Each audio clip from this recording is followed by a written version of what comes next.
एक नई वीडियो के साथ आज मैं फिर हाजिर हूं, आपका होस्ट और दोस्त विक्रांत जोशी। आपका स्वागत करता हूं मैं आरएम शॉर्ट्स में। इसमें हम लेके आते दिन भर की स्पेस और डिफेंस न्यूज की टॉप खबरें। तो चलिए जान लेते हैं। अपनी सबसे पहली खबर की बात करेंगे तो वो चाइना की तरफ से आ रही है। चाइना की तरफ से भारत से रिलेटेड दो खबरें। पहली खबर में बात करेंगे तो एक दिन मैंने आपको बताया था कि भारत ने अपने जो एफडीआई रूल है उसमें चेंजेस किए हैं।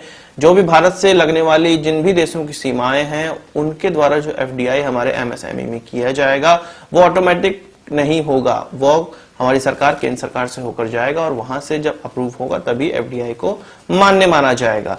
तो अब इसी क्षेत्र से खबर निकल कर आ रही है कि चाइना जो चाहता था कि इस एफडीआई रूल से चाइना को एमएसएमई में जो इन्वेस्टमेंट करना है उसमें दिक्कत हो सकती है। तो भारत ने यहाँ पर क्लैरिफिकेशन दिया है कि जितने भी चाइना से आने वाली जो इन्वेस्टमेंट होगी, अगर वो नॉन सेंसिटिव चीजों के लिए इन्वेस्टमेंट है, नॉन सेंसिटिव सेक्टर के लिए इन्वेस्टमेंट है, तो 15 दिनों के अंदर इसको अप्रूव कर दिया जाएगा। ऐसा फ्रेमवर्क बनाया जा रहा है कि 15 दिनों से ज्यादा समय इसमें नहीं लगने वाला है और जो सेंसिटिव सेक्टर से रिलेटेड होगा उसके बाद उसकी स्क्रूटनी करने के बाद ही इसको आगे अप्रूव किया जाएगा। गवर्नमेंट ने ये डिसाइड नहीं किया है, ये डिक्लेयर अभी नहीं किया है कि कौन से नॉन सेंसिटिव होंगे और कौन से सेंसिटिव सेक्टर होंगे।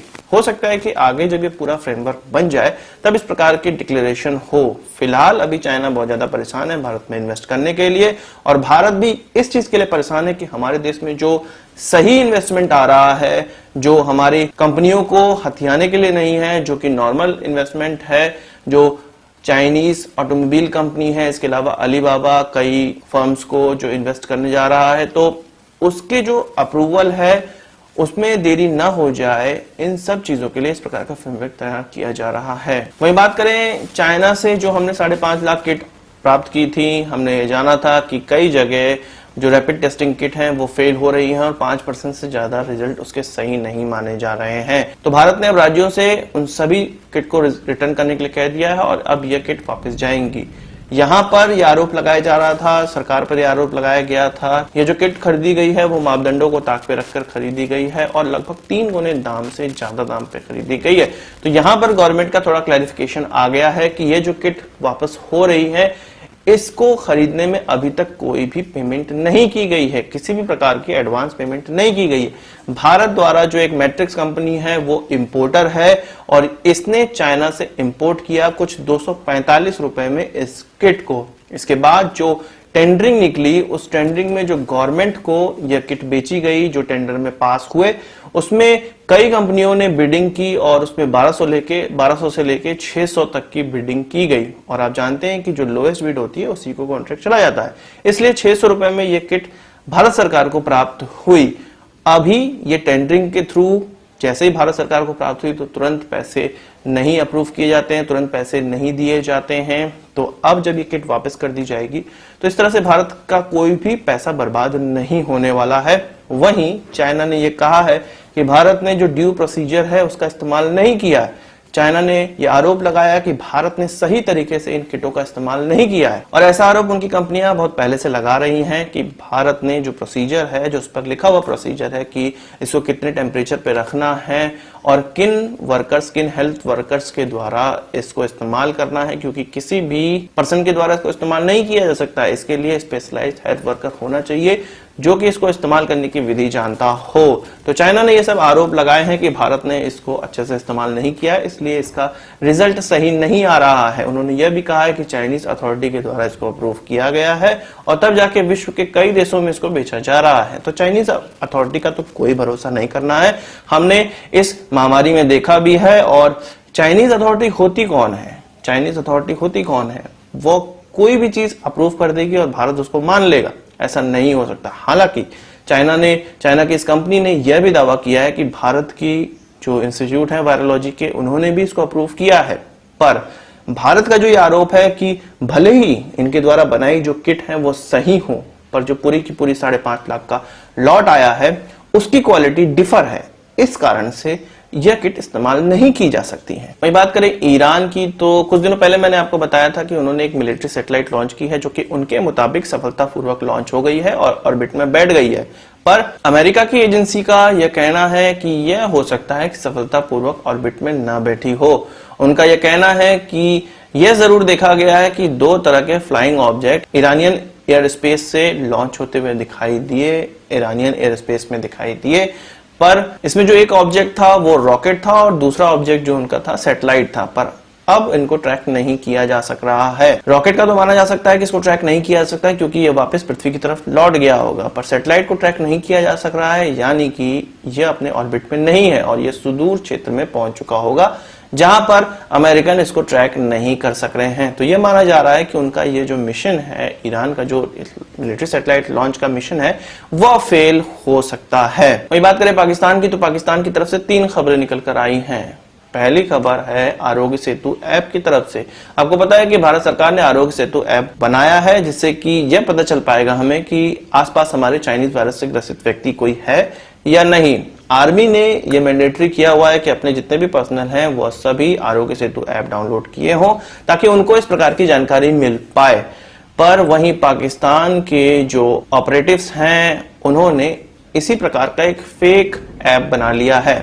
यह ऐप प्ले स्टोर में उपलब्ध नहीं है, पर यह ऐप व्हाट्सएप के माध्यम से या किसी और सोशल नेटवर्किंग वेबसाइट के माध्यम से उन लोगों को भेजा जा रहा है जो कि हमारी सेना में है, या नॉर्मल लोगों को भी भेज दिया जा रहा है।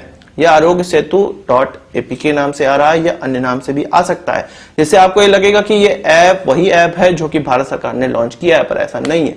यह पाकिस्तान के द्वारा बनाया गया है। जैसे ही आप इसमें लॉग इन करेंगे, अपनी डिटेल डालेंगे, आपकी जो भी डिवाइस है वो हैक हो गई होगी या आपका जो जानकारी है वो उनके पास पहुंच चुकी होगी। इसलिए इंडियन आर्मी के लिए इसको गंभीर माना जा रहा है। ये जो आरोग्य सेतु ऐप है, आप लोग अगर डाउनलोड भी करते हैं तो इसको प्ले स्टोर से ही जाकर डाउनलोड करें, वही सबसे सेफ लिंक होगा। वही बात करें इमरान खान की, तो इमरान खान के लिए एक स्पेशल रिप्रेजेंटेटिव होता है इंफॉर्मेशन के लिए, जो कि अभी तक फिरदौस आसिक आवान थी, पर अब इनको चेंज करके आसिम सलीम बाजवा को कर दिया गया है, जो कि पुराने लेफ्टिनेंट जनरल रह चुके हैं और DGISPR के हेड भी रह चुके हैं। इसके अलावा चाइना पाकिस्तान इकोनॉमिक कॉरिडोर के भी हेड रह चुके हैं। और ये आसिक आवान जिनको हटाया गया है वो वही औरत है, वो वही महिला है जिन्होंने कहा था, इनकी एक वीडियो सामने आई थी कि कोरोना नीचे से भी घुस सकता है।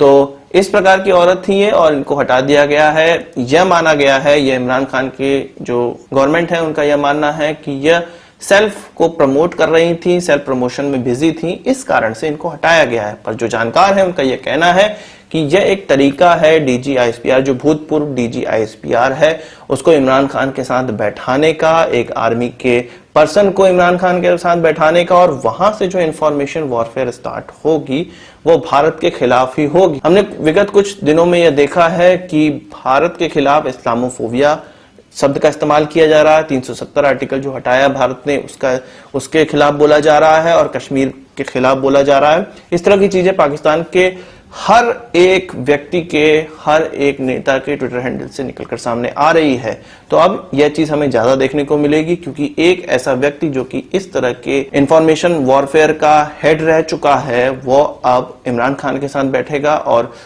हो सकता है यह एक ट्विटर हैंडलर ही हो, क्योंकि हम जानते हैं कि इस प्रकार के लोग ट्विटर वॉर ही करते हैं, ट्विटर हैंडलर होते हैं। पर ट्विटर पे हम लोगों को इस प्रकार की ज्यादा से ज्यादा चीजें अब इमरान खान के आईडी से देखने को प्राप्त होंगी। वही बात करते हैं एक और ट्विटर वॉरियर की, जो कि पाकिस्तान के फॉरेन मिनिस्टर हैं शाह महमूद कुरैशी। इनका कश्मीर का राग पुराना हो चुका है। हमने कई विगत 1 सालों से देखा है कश्मीर राग इनका आलापते रहते थे ये, अब ये पुराना हो चुका है। अब इस्लामोफोबिया इन इंडिया ये इनका नया राग हो चुका है। मैं बताता हूं आपको कि इस प्रकार का राग क्यों अपनाया जा रहा है। कश्मीर के नाम पे जो इनको पैसे मिलते थे वो अब मिलना बंद हो गए हैं, क्योंकि इन्होंने कश्मीर के लिए कुछ नहीं किया। भारत ने 370 हटाया पर इनसे एक अटैक भी नहीं हो सका। अटैक होता तो हम POK ले पाते। इनके द्वारा जो आतंकवादी भेजे जा रहे हैं वो बॉर्डर पे ही मार दिए जा रहे हैं, ये कुछ नहीं कर पा रहे हैं। कश्मीर में इंटरनेट बैन है, कोई भी प्रोपेगेंडा इनके द्वारा फैलाया नहीं जा पा रहा। तो कश्मीर के नाम पे अब इनको पैसे नहीं मिल रहे हैं। इनको नया पैसा जो प्राप्त करना है अब वो इस्लामोफोबिया इन इंडिया के नाम पर करना है। इसी के लिए एक वीडियो भी इन्होंने जारी किया अपने ट्विटर हैंडल से आज, और इसी का जिक्र इन्होंने कहा कि OIC को एक लेटर लिखा गया है। OIC होता कौन है? 57 देशों का कुछ एक समूह है। वो भारत का क्या उखाड़ सकता है? कुछ नहीं उखाड़ सकता, पर पाकिस्तान को बहुत ज्यादा फायदा पहुंचा सकता है। पाकिस्तान सबको पता है कि आतंकवाद फैलाता है। ये OIC के जो बिजनेसमैन हैं, जो ये देश हैं, भले ही देश भारत विरोधी चीजों को सपोर्ट ना करते हो, पर इनके जो बिजनेसमैन हैं वो भारत विरोधी चीजों को सपोर्ट करते हैं, और यही लोग होंगे जो पाकिस्तान को पैसे देंगे। अब जब पाकिस्तान इस प्रकार की जो इस्लामोफोबिया इन इंडिया का जो नाम लेकर पैसे लेगा, अब उनसे उनकी दुकान चलेगी। एक मायनों में आप कह सकते हैं कि पाकिस्तान नया बाप ढूंढ रहा है। तो इनको इतना ज्यादा वीडियो मैसेज देने का शौक है तो ये यूट्यूब वीडियो बनाए, मेरी तरह ये वीडियो बनाए, और जनता इनको पसंद भी करेगी, क्योंकि हमने देखा है कि पाकिस्तान के हर जो भी राष्ट्र के नेता हैं उनको वीडियो बनाने का बड़ा शौक है, और वो भी ट्विटर पे उनको अपलोड करने का बहुत ज्यादा शौक होता है। वहीं पाकिस्तान के जो पीआर एडवोकेट्स थे वो कुवैत का नाम लेके भारत को बहुत डरा रहे थे कि कुवैत की तरफ से ये पत्र जारी हो गया, भारत को ये पत्र जारी हो गया। कुवैत ने अब साफ साफ कह दिया है कि भारत के इंटरनल मैटर पे कुवैत कभी भी कुछ नहीं बोलेगा और उसको कोई भी बोलने का अधिकार नहीं है। यह साफ साफ कुवैत के जो फॉरेन अफेयर्स के बारे में बोलने वाले लोग हैं उनकी तरफ से उन्होंने सीधे सीधे कह दिया है। उन्होंने ये साफ साफ बोला है कि जो इस तरह की सोशल नेटवर्किंग वेबसाइट पे ये सब दिखाया जा रहा है कि कुवैत की गवर्नमेंट भारत के खिलाफ है, कुवैत की गवर्नमेंट ने भारत के खिलाफ ये बोल दिया, ये सब गलत खबरें हैं और कुवैत भारत के खिलाफ कुछ नहीं बोल सकता है। अभी हमने जाना है कि कुवैत को रैपिड रेस्पॉन्स टीम भारत ने चाइनीज वायरस के खिलाफ भेजी है, और कुवैत ये जानता है कि वह भारत के साथ ही रह के पनप सकता है और भारत ही उसकी हेल्प कर सकता है। ये सारी चीजें कुवैत ने खुद कही है, ऑफिशियली कही है। तो इस प्रकार की प्रोपेगेंडा में हमें नहीं पड़ना चाहिए जो कि ट्विटर पे आजकल फैल रहा है। आज की इस वीडियो के लिए बस इतना ही। आशा करता हूं कि वीडियो पसंद आया होगा, आप इसको बड़ा थम्स अप जरूर देंगे। इस वीडियो संबंध कोई सवाल सुझाव हो कमेंट बॉक्स में जरूर लाइएगा, और यदि आपने हमारा चैनल सब्सक्राइब नहीं किया उसे भी कर लीजिए, क्योंकि हम इस प्रकार की वीडियो लाते रहते हैं। नमस्कार, थैंक यू, जय हिंद।